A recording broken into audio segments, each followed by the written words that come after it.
नमस्कार, आप देख रहे हैं बड़ी खबर। मैं हूं आपके साथ उन्नति भटनागर। बुलेटिन का आगाज लखनऊ से बड़ी खबर के साथ, जहां यूपी बीजेपी के प्रदेश पदाधिकारी की बैठक। बीजेपी प्रदेश प्रभारी राधा मोहन सिंह बैठक में शामिल हैं। यूपी बीजेपी अध्यक्ष भूपेंद्र सिंह चौधरी बैठक में शामिल हैं।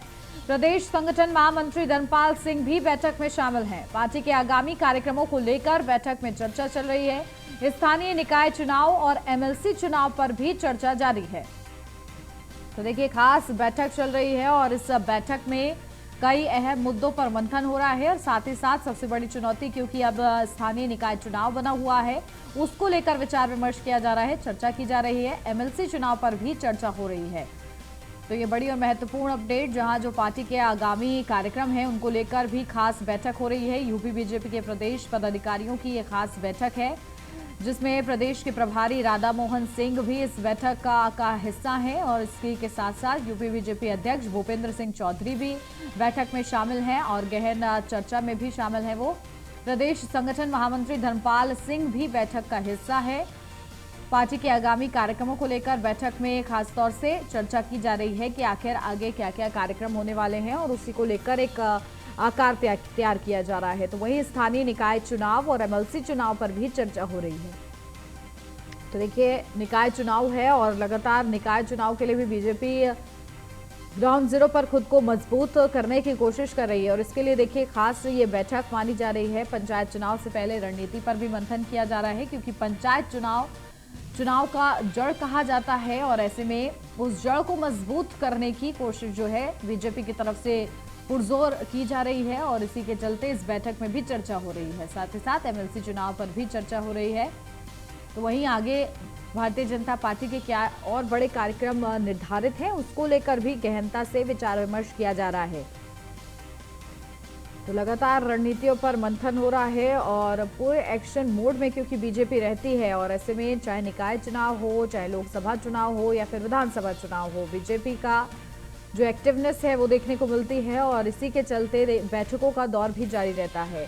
आज भी एक खास बैठक हो रही है, जिसमें प्रदेश संगठन महामंत्री धर्मपाल सिंह भी इस बैठक का हिस्सा बने हुए हैं। तमाम बड़े पदाधिकारी मौजूद हैं, दिग्गज मौजूद हैं और साथ ही साथ प्रदेश अध्यक्ष भूपेंद्र सिंह चौधरी भी मौजूद हैं इस बैठक में। और इस बैठक में कई अहम मुद्दों पर चर्चा की जा रही है और जो मुद्दे हैं वो खास तौर से निकाय चुनाव से जुड़े हुए हैं, एमएलसी चुनाव से जुड़े हुए हैं।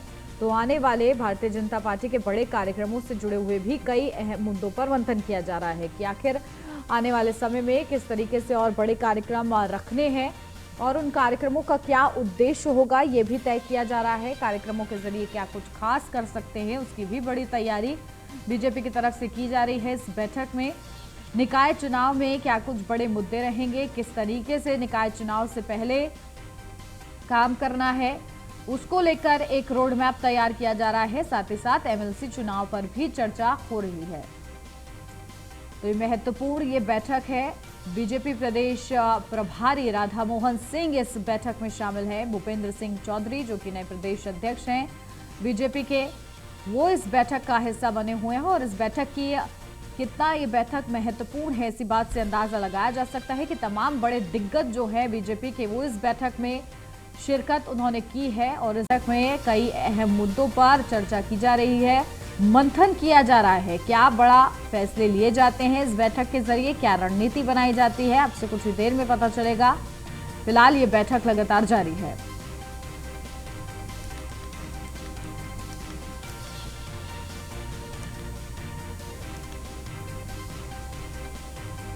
तो खास ये बैठक यूपी बीजेपी अध्यक्ष भूपेंद्र सिंह चौधरी भी शामिल हैं, इस बैठक का हिस्सा बने हुए हैं। प्रदेश संगठन महामंत्री धर्मपाल सिंह भी इस बैठक का हिस्सा बने हुए हैं और ये अहम बैठक हो रही है, जहां पार्टी के आगामी कार्यक्रमों को लेकर बैठक में चर्चा की जा रही है। तो देखिए, जहां एक तरफ 2024 के लिए तैयारियां हो रही हैं कि उत्तर प्रदेश में जो बूथ पर कमजोर है भारतीय जनता पार्टी, उस बूथ को मजबूत किया जाए, तो वहीं निकाय चुनाव होना है और इसके लिए देखिए बीजेपी पूरे एक्टिव मोड में नजर आ रही है। और चलिए सीधा अपडेट लेते हैं, हमारे संवाददाता एसके वाजपेयी हमारे साथ जुड़ गए हैं। एसके, क्या जानकारी? देखिए, बड़ी बैठक है ये और इस बैठक में कई अहम मुद्दों पर चर्चा हो रही है, निकाय चुनाव हो या आने वाले बीजेपी के बड़े कार्यक्रम हो, साथ ही साथ एमएलसी चुनाव पर भी चर्चा है। क्या जानकारी अभी की?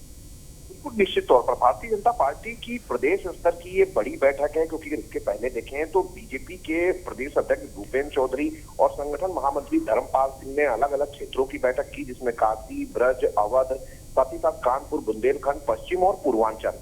अब बीजेपी अपने प्रदेश स्तर की बैठक करने जा रही है और यूपी बीजेपी में इस बैठक को लेकर नेता सभी पहुंच चुके हैं, जिसमें जो प्रदेश उपाध्यक्ष है, जिसमें उत्तर प्रदेश सरकार के 5 मंत्री भी शामिल हैं, साथ ही साथ जो प्रदेश महामंत्री हैं, उसके अलावा प्रदेश मंत्री हैं, संगठन महामंत्री, बीजेपी प्रदेश अध्यक्ष, उसके अलावा जो कोषाध्यक्ष जैसे प्रदेश स्तर के पद हैं, वो सभी इस बैठक का हिस्सा होंगे। हालांकि बैठक अब से थोड़ी देर बाद शुरू होने वाली है, क्योंकि जो पदाधिकारी हैं वो बीजेपी प्रदेश मुख्यालय पहुंच चुके हैं। बिल्कुल खास ये बैठक है और देखिए इसके क्या चर्चा रहती है इस बैठक में, इसी पर नजर बनी है। चलिए आप बने रहिए इसके हमारे साथ हमारे संवाददाता मनीष मिश्रा भी लखनऊ से जुड़ गए हैं। मनीष, क्या जानकारी मिल रही है? देखिए तमाम दिग्गज पहुंच चुके हैं, बैठक से जुड़ी क्या अपडेट अभी की? देखिए इस समय का जो सबसे बड़ी अपडेट है कि वर्चुअल बैठक जो है वो चालू हो चुकी है। वर्चुअल बैठक में प्रदेश प्रभारी राधा मोहन सिंह, प्रदेश अध्यक्ष भूपेंद्र चौधरी और साथ ही साथ धर्मपाल सिंह जो संगठन महामंत्री हैं, उनके साथ राष्ट्रीय नेतृत्व की एक बैठक चली, जो कि वर्चुअल बैठक चली। माना जाता है कि 11:30 तक वो खत्म हो जाएगी, तो अपने अंतिम दौर में होगी। इसके बाद प्रदेश अध्यक्ष अपनी कैबिनेट जो कि संगठन के जो पदाधिकारी हैं उनके साथ एक बैठक करेंगे, जो कि करीब आधे घंटे का उसको भी समय दिया गया है। और 12 बजे से फिर प्रदेश के जो मोर्चे के जो अध्यक्ष हैं और जो पदाधिकारी हैं उनके साथ बैठक होगी। इसके बाद सभी मोर्चों को 45 मिनट का समय दिया गया है, उनके साथ उनके जो पदाधिकारी हैं उनके साथ बैठक का दौर शुरू होगा। तो अभी जो अपडेट है वो वर्चुअल बैठक का है कि वर्चुअल बैठक अभी चालू है और वर्चुअल बैठक में तीनों जो शीर्ष नेतृत्व के हैं प्रदेश के, प्रदेश प्रभारी राधा मोहन सिंह, प्रदेश के अध्यक्ष भूपेंद्र चौधरी और धर्मपाल सिंह जो कि प्रदेश संगठन महामंत्री हैं, वो यहाँ पे मौजूद रहेंगे। अभी हम कुछ देर पहले बात करेंगे तो हमने नरेंद्र कश्यप जी से बात की थी, ऊर्जा मंत्री AK शर्मा यहाँ पे पहुंच चुके हैं। अभी कुछ देर पहले दयाशंकर सिंह पहुंचे हैं,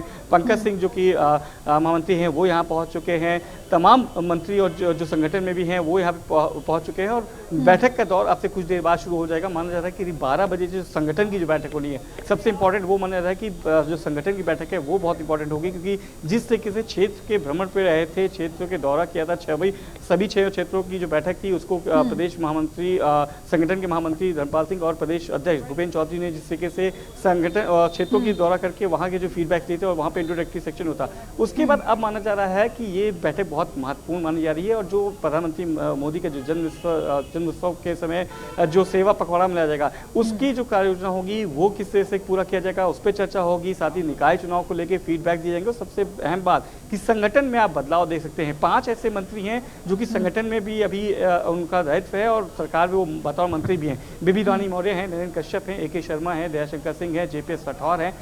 ये 5 नाम हैं जो कि प्रदेश में संगठन के पद पे भी हैं और सरकार में मंत्री के पद पे। आज हमने नरेंद्र कश्यप से जब बात की थी उनका भी ये कहना था कि संगठन का एक पद एक सिद्धांत है और इसको हम मानते हैं और अपना इंतजार कर रहे हैं कि जब हमें संगठन की तरफ से ये इशारा कर दिया जाएगा या संकेत दे दिया जाएगा कि अब आपको अपने पद से पदमुक्त होना है तो वो भी हम करने के लिए तैयार है। तो माना जा रहा है कि आज शायद वो 5 मंत्री जो कि संगठन में हैं वो अपना एक पद से इस्तीफा दे दे, संगठन से इस्तीफा देकर और सरकार में पूर्ण रूप से काम करेंगे। तो उसके बाद निश्चित तौर से जिसपे कयास लगाया था कि संगठन में बदलाव देखने को मिलेगा, तो माना जा रहा है कि बहुत जल्दी अब आपको संगठन में बदलाव भी देखने को मिल सकते हैं। हालांकि प्रदेश अध्यक्ष भूपेंद्र चौधरी समय समय बोलते रहे कि मिड टर्म में मुझे ये दायित्व सौंपा गया है तो मैं ज्यादा बदलाव नहीं करूंगा, पर जो रिक्त पद हैं उनको जरूर भरा जाएगा और संगठन में सांकेतिक बदलाव के इशारे भी आज देखने को मिले हैं। तो ये बैठक बहुत ज्यादा इंपॉर्टेंट है और देखिए इसकी पहले से ही तेज थी। मनीष, लगातार आप नजर बना के रखिएगा कि इस बैठक में आखिर क्या अहम मुद्दों पर चर्चा होती है और किस तरीके से संगठन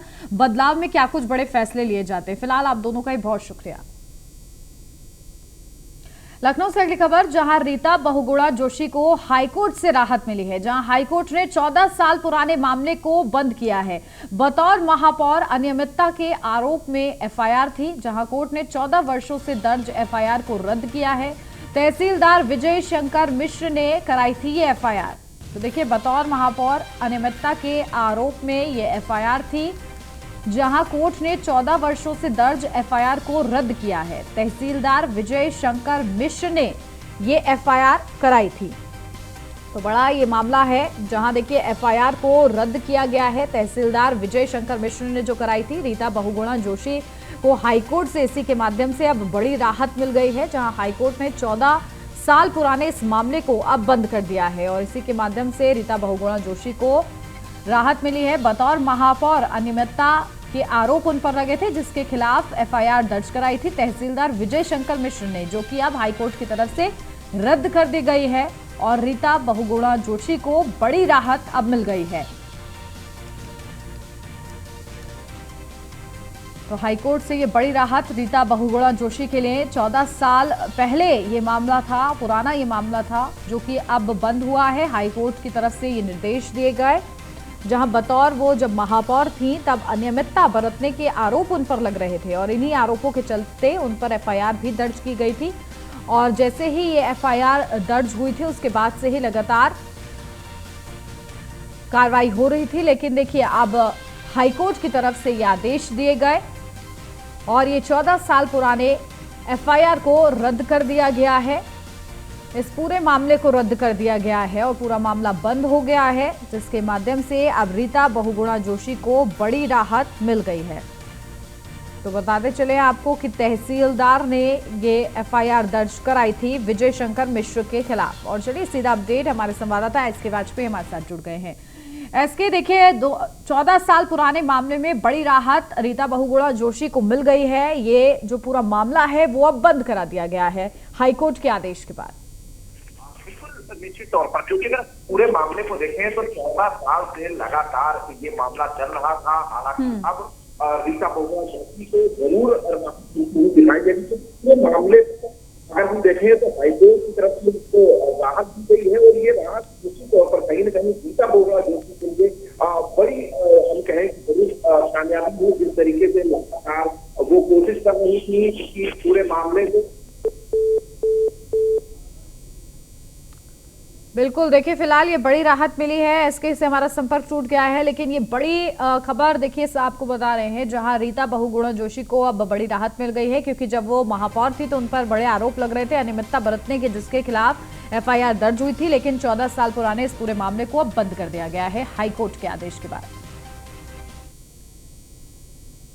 देश भर में 33 ठिकानों पर सीबीआई की छापेमारी, जहां जम्मू कश्मीर दारोगा भर्ती मामले में छापेमारी, यूपी दिल्ली समेत कई राज्यों में भी सीबीआई की रेड, जम्मू श्रीनगर हरियाणा में सीबीआई की रेड, जेके एसएसबी के अफसरों के आवास पर सीबीआई की छापेमारी। तो देखिए सीबीआई की छापेमारी जारी है, जहां यूपी दिल्ली समेत कई राज्यों में भी सीबीआई की रेड देखने को मिली है और जेके एसएसबी के अफसरों के आवास पर भी सीबीआई ने छापेमारी की है। देश भर में करीब 33 ठिकानों पर सीबीआई की छापेमारी हुई है और इसमें जम्मू कश्मीर दारोगा भर्ती घोटाले में ये पूरी छापेमारी की गई है। 33 ठिकानों पर देश भर में यूपी दिल्ली समेत कई राज्य इसकी चपेट में आए, जहां सीबीआई ने अपनी छापेमारी की, रेड की। तो वहीं जेके एसएसबी के अफसरों के आवास पर भी सीबीआई की छापेमारी हुई है।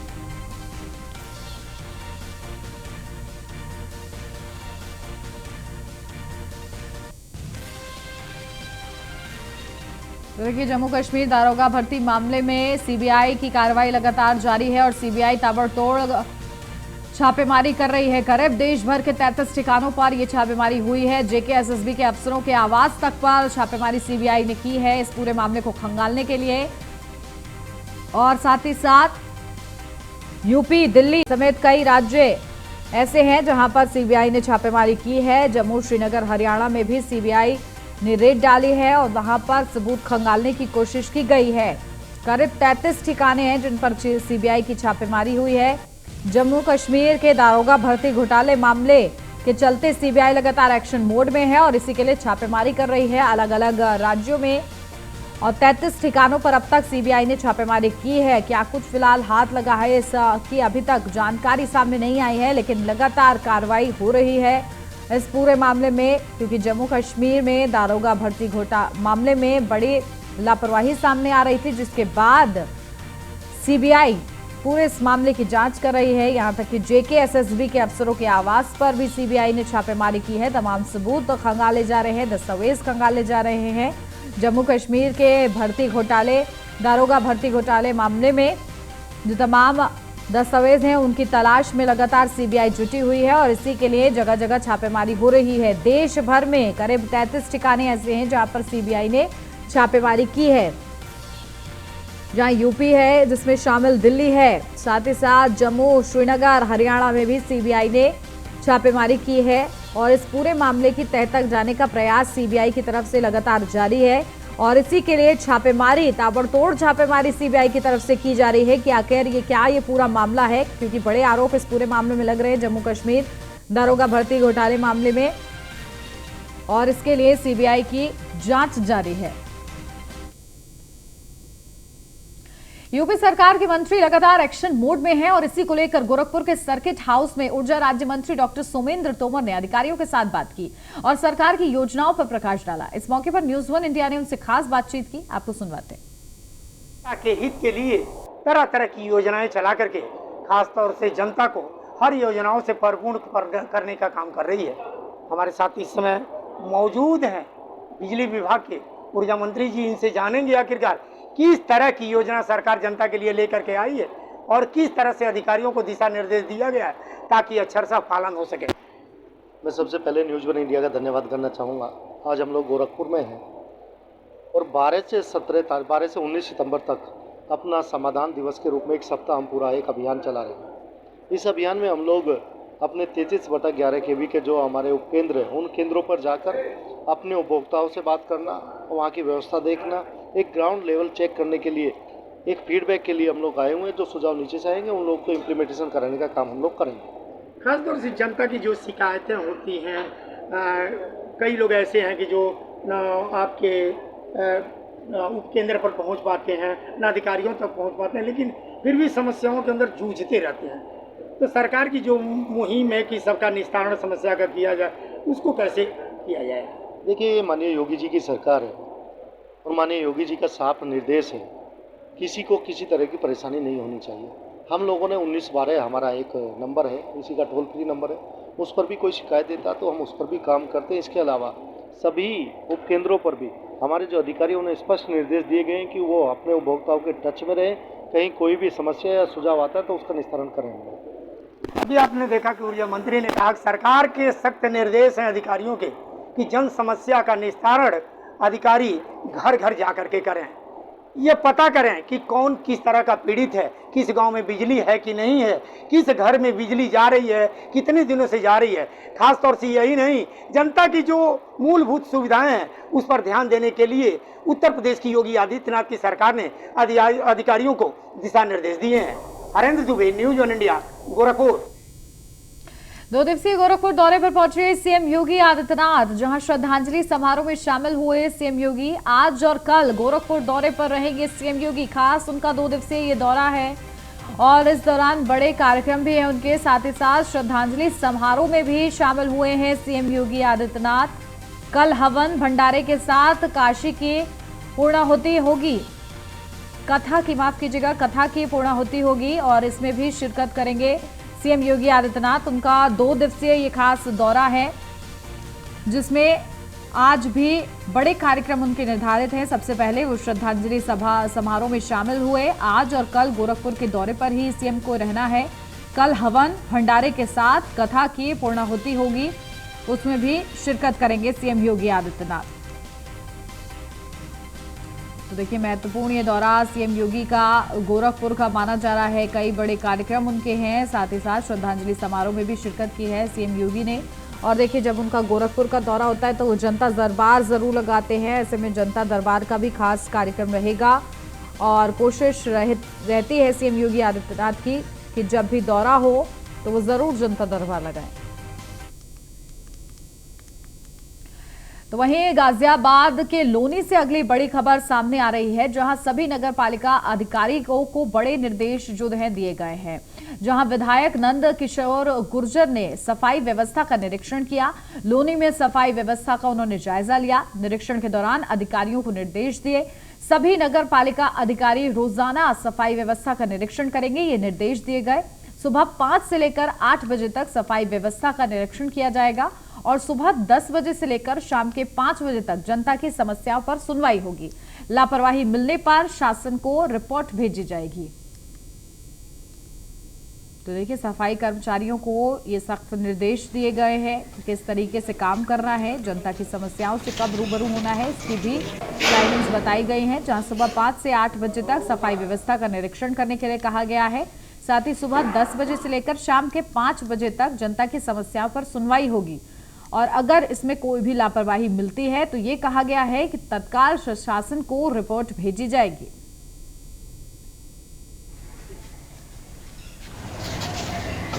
तो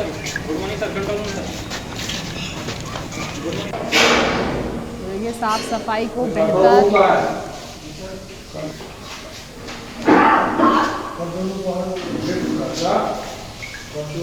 ये भी हम देखें क्योंकि केवल आप भी नहीं, उनको भी जिम्मेवारी है कि वो आकर के आप देखिए।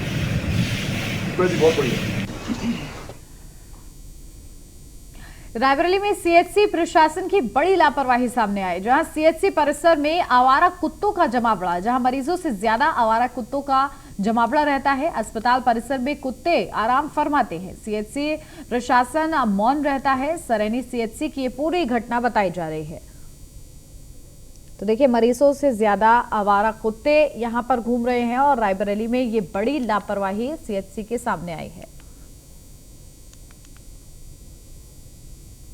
तो तमाशा है क्या? डॉक्टर साहब क्या बोल रहे हैं? डॉक्टर क्या बोल रहे हैं? डॉक्टर तो कहीं तुम आयो नहीं समय तो सब बंद होगी के बाद जाओ भागो, यहाँ निकाले आगे। अब एक बोतल और लिखी है चढ़ेगा, इसमें ब्लड आ रहा है। ब्लड अपनी खोपड़ी देंगे।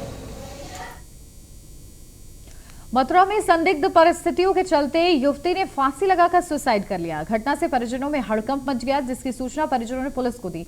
मौके पर पहुंची पुलिस ने शव को पोस्टमार्टम के लिए भिजवा दिया है। तो वहीं परिवार का रो रो कर बुरा हाल है।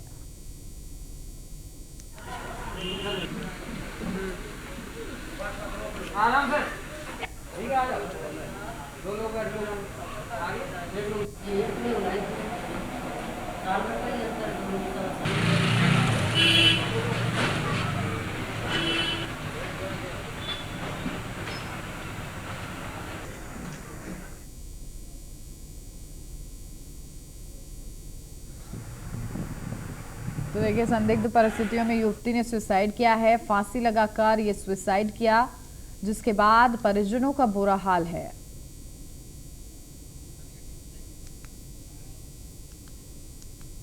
बिजनौर में चौथे दिन भी नहीं मिला प्रॉपर्टी डीलर का सुराग, जहां देहरादून से नजीबाबाद लौटते समय हुआ था लापता। पुलिस ने नहर से कार बरामद की थी। पुलिस का गंगा नदी में रेस्क्यू ऑपरेशन जारी है। तो देहरादून से नजीबाबाद लौटते समय लापता हुआ था। पुलिस ने नहर से कार भी बरामद कर ली है। हालांकि अभी तक वो युवक बरामद नहीं हुआ है। प्रॉपर्टी डीलर का कोई सुराग नहीं लग पाया है। लगातार टीम जो है रेस्क्यू के लिए मौके पर तैनात है। चौथे दिन भी आपको बता दें प्रॉपर्टी डीलर का कोई सुराग हाथ नहीं लग पाया है। और इसी के साथ इस बुलेटिन में फिलहाल बस इतना ही। खबरों का सिलसिला आगे भी जारी है। आप देखते रहिए न्यूज़ 1 इंडिया।